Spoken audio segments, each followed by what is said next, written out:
Hi everybody, it's Lori, and today we're going to talk about my 2023 TBR list.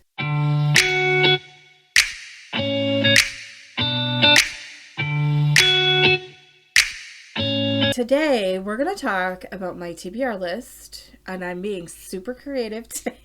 I totally get it. We're going to do 23 and 23. Yes.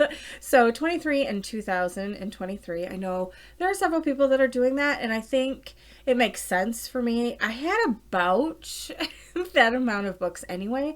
So I thought, okay, well that kind of works. It's a nice recognizable number, I guess I would say. So it kind of works for this instance. What I did was I took some of the books that I'm calling Dusty Crusties and Moldy Oldies that have been sitting on my TBR shelves for quite some time. I decided, you know what, they need to be read or I need to DNF them.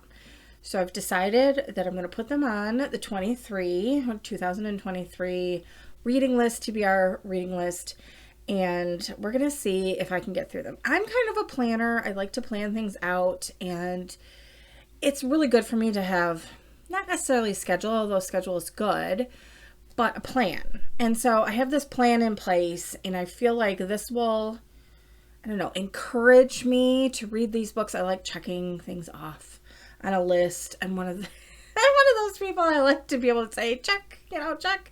I got it done. So I'm hoping this will help me. My plan is if these are Dusty Crusty and Moldy Oldies that I don't finish by the end of the year, I don't know. I'm hopeful that I can just DNF them and move on. I don't want to hold them over forever. Now, there's a couple here that, are kind of, classics. People have, they're older books and people love them. And so I don't know if I want to get rid of them, but we'll see. We'll see where we're at. I'm going to try to really push myself to finish them. So first of all, I have separated these off into the books that have been sitting around for a while and the ones that I purchased newer. So the ones that I purchased newer are ones that I have seen a lot of booktubers talking about in the last year or so.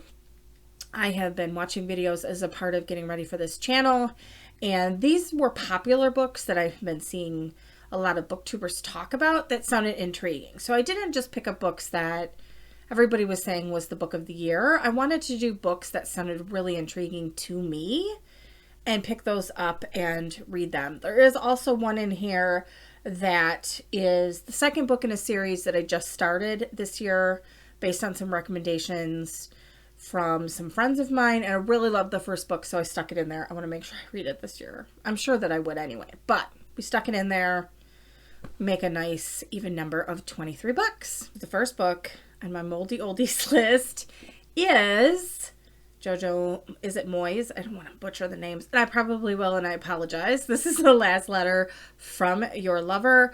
This talks about a woman who wakes up in the hospital and doesn't remember her life at all, and so kind of, focuses on her life after that event, and her memories come back to her, some things in her past. Sounds very interesting and intriguing. I'm looking forward to reading that one. I'm looking forward to reading all of these. At one point I picked them up because they sounded great, right? So I don't know why. Let me know in the comment section down below. Have you figured out why books kind of languish on your bookshelves?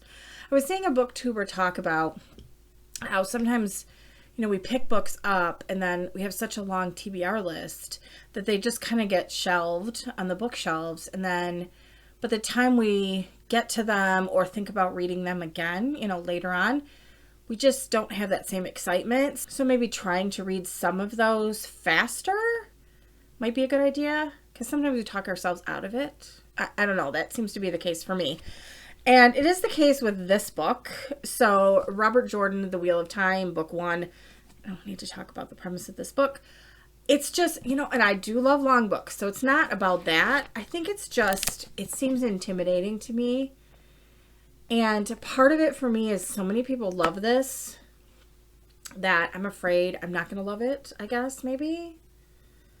And it's a big investment. It is. So this this particular, with this printing, oh, there's a glossary in the back. So let's see, 800 pages approximately. So I've read books way longer than this. So I'm okay with it in series that obviously with all of the books in the series are longer. I don't know. I just think it's because maybe it's just the worrying. I'm putting too much pressure on myself. That's what the whole thing is. I should just not worry about it. I do have a month upcoming, a TBR list, and I'm putting this in because I do definitely want to tackle it, because it will sit there forever if I don't read it. So anyway, the next one is We Were the Lucky Ones, Georgia Hunter. This is a historical fiction. I do tend to like historical fiction. I read a lot of them last year. I was very into them at that point. So I picked that up at the time, and then I was in a rut. It just felt like I read too many. I needed a palate cleanser in between. So I put this away, but I definitely want to read that book. Here's another one that's a little intimidating. It is a series, I do believe. I know, you guys are all like screaming at the TV. Of course it is. But again, intimidating. It's long, which again is okay. But it's a beloved series. And again, some of it is just wanting to love it. Sometimes there are books where I'm like, oh, if I read it, then I never get the chance to have it be the first time that I read a book, which is totally, I know, unreasonable. But sometimes, if you watch a TV show or a movie and you're just like, oh my gosh, that's the best thing ever, and you envy the people that's the first time that they're getting to watch it and feeling those and experiencing those emotions. It's kind of how I feel about some of the books that I'm picking up, actually are on my plan for the year of TBR. But anyway, this is A Shadow in the Ember, Jennifer Armentrout. Is that how you say it? I mean, intimidating a little bit, but I'm excited. We'll get to that this year. Another historical fiction that I picked up, Sisters of the Resistance. It's Christine Wells. So I'm really into female, that was another thing I was really into last year, female spy fiction. So that was another one I grabbed and then kind of hit the wall and was like, I need a break. Okay, so this is another classic that I was talking about. Is this one of, I think it's one of Stephen King's first novels, and it is Salem's Lot. So I have read a few of Stephen King's novels. Recently I had read It. I read that last year. I did really like it. I was too afraid to watch the movies, quite frankly. To me, it's different because when you're reading a book, you can imagine it in such a way in your mind that you can lessen the scare factor. I don't know, at least I do. But in a movie, you can't. Like, there are jump scares. You can't control those. In a book, I feel like I have a little bit more control. A little bit. Sometimes, there's a freight train coming at you and you don't see it in a book. Metaphorically speaking, of course. But anyway, so I do want to read this. And again, after reading it, I picked this up while I was reading it because I loved it so much. I was finished with that and I needed a break. So there we are. This one was highly recommended to me by some of the people in the mystery community that I am a part of. This is The Crossing Places, Elly Griffiths. This is the first in a series. And I enjoyed this. I have read it, actually. So, spoiler alert, I did enjoy this book. So much so that I did place an order for the second book in the series. I will talk about it at the end of January when we talk about the books. So I've jumped in. I've started checking off the boxes in my TBR for the year. I'm excited to say I have finished this one. Still moving through the books that I have purchased and have been sitting on my TBR shelf. This is The Breakdown by B.A. Paris. You can see I have a little bookmark. I did start reading the first chapter on some of these books. Originally, I thought I would read the first chapter of the books and then decide what I wanted to read. But then I started to get too invested in them. I started to be like, oh, this sounds really good. This sounds good. I'm like, I can't do that with 23 books because I need to get cracking on some of these. But it sounds really good. I'm intrigued. I do tend to really love mystery and thrillers. That is my favorite genre of books. You will see that there's a theme. I'm trying to step out a little bit more. I'm not as much into like rom-coms, like romances in general, but I'm trying to bridge and go into different genres and dip my toe a little bit. So this is it Elin Hilderbrand? Here's to Us. I have read quite a few of her books. They're very good. Beachy type reads, summer reads, love them. So I'm excited to read that one. This, I believe, is the second in a series. I read the first one, which is the 8th. This is Katharine Neville, The Fire. And I believe she came out with this quite a bit after The Fire. No, the 8. Sorry, this is The Fire, duh. She came out with this after, and so I did really want to read this and see the difference between the two, but it was very interesting. That first book was really pulled in, so I want to see how this one is. This just really caught my eye. I was browsing at Second and Charles. I don't know if you have those in your area. It's a secondhand bookstore, sort of. They do sell new books as well as books that they do buy from the public, and so we like to go there. They have collectibles. We collect Funkos, and so we like to go there. They have books, movies. I think they have games, like video games and things like that, and board games that are new. So they have a nice selection of new and used. This just caught my eye when I was browsing, and it said it was Netflix series. I haven't seen it. I should look for it. But Armistead, Maupin, Tales of the City. Thought it sounded fun. The premise of this, I believe it's a building, and all of the inhabitants of that building and about their lives. So I thought that sounded interesting. Another historical fiction, Kate Quinn, The Rose Code. Again, you can see where my mind was at last year and the things that I picked up. And this one also caught my eye, In 5 Years by Rebecca, is it Serle, author of The Dinner List. And I believe that the main character in here gets a glimpse of her life 5 years into the future, and it's not at all what she was planning. So then I believe, and I haven't read it, so we'll talk about it more when I read it, but she gets sucked back into her life and is like, wait a minute, she's, I think, married to somebody else, and her whole life plan is laid out a little bit differently.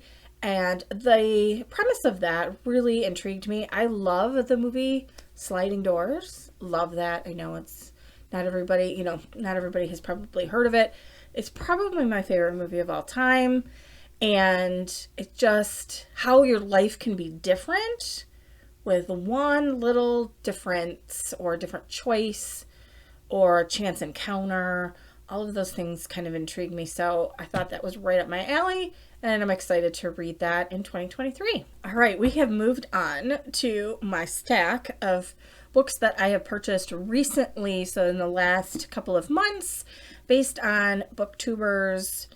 I don't know if they're necessarily, I guess, reviews of the books that they enjoyed in 2022 and probably 2021, because some people, just depended on what I saw and some of the videos that I was watching, but I'm excited about these.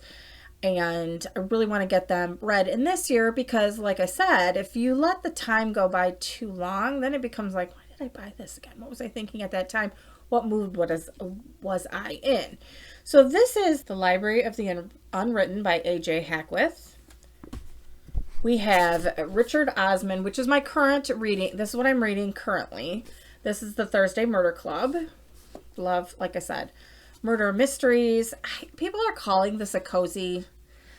Now, I will tell you, I've been reading cozy mysteries for probably 20 years. I was reading cozies before they were cool. I have hundreds of reviews on Amazon. I was just looking to see if they were still there. It's so funny. Of cozy books that I have read back, in the, from the last 20. Yeah, I can't believe it's been that long. But anyway, books that I have read.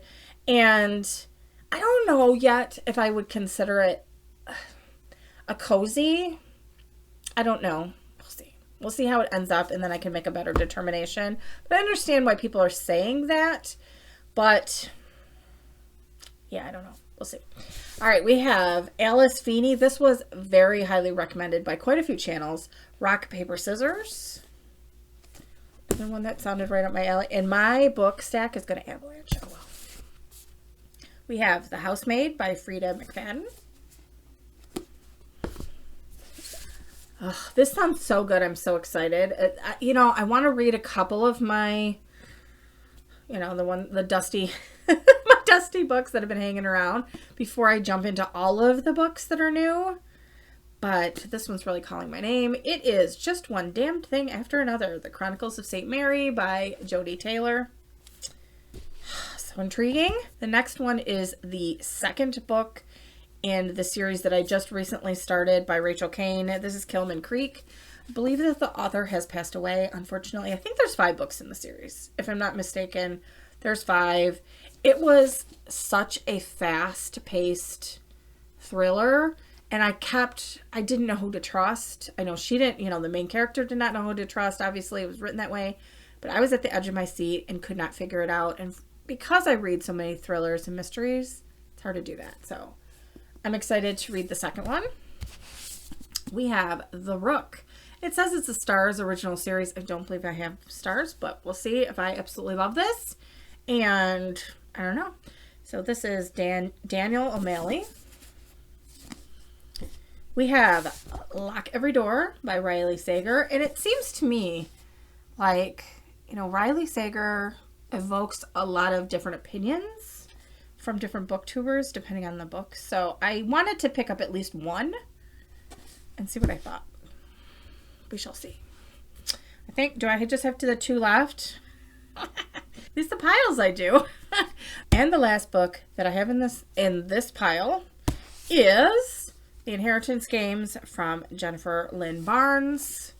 I believe we're at 23. I really hope we are. This is a series I have heard talked about a lot on BookTube. This, like I said, it's a series, and this is the first one. I believe people have said the second book was better, but obviously I want to start with the first book and see what I think. And yeah, I'm excited. I'm totally thrilled to see how this book, you know, turns out. It sounds like a fun premise. So there we are. Those are my 23 books of 2023. They all sound amazing and fantastic, and I'm excited about reading them, but I can't read them all at the same time, obviously. And so I'm going to go ahead and rearrange my shelves, put them back on there, so you will see them on the shelves behind me. We will talk about all of the books as I read them throughout the year. I do have monthly TBRs planned that sometimes include these and sometimes don't. I mean, I have to read approximately 2 books a month, but I do have some TBRs that is my TBR, is to work on reading some of these books on the 2023 list. And so we will get through. We will try to get through the list together, and I'm hopeful to finish it. My overall goal for the year is 100 books this year. I don't think it's going to be difficult to do. I'm an incredibly fast reader. At least I think so. I've already finished 4 books this year, and I'm filming this on January 8th. So I think I'm fast, and so we'll see. I know it depends on the book. Obviously, it's going to take me longer to read longer books, you know, but I think that I read pretty fast, and I do have a full-time job, so I'm pretty proud of myself. It's totally not a race or competition. I know that. It's just very exciting. There's a lot of books that I want to read. Everything sounds so good. I have books on hold in my local library. The thing that I really like, and check your local library to see if they have this feature as well. I can put books on hold, but start the hold later. So if I know that I have a couple of books on my TBR that I want to finish up over the next week or 2, I can put it on hold a week or 2 from now. I don't have to say, okay, hold this for me, and then all of a sudden I have 20 books at the library that are ready to be picked up, and there's no way I'm going to read those all. So that was intriguing to me. So I am trying that out at the library for the first time. We'll see how it works. And I'm excited. I'm excited about all the plans for 2023 and to share them with all of you. So thank you so much for watching, and I'll see you next time. Bye, everybody.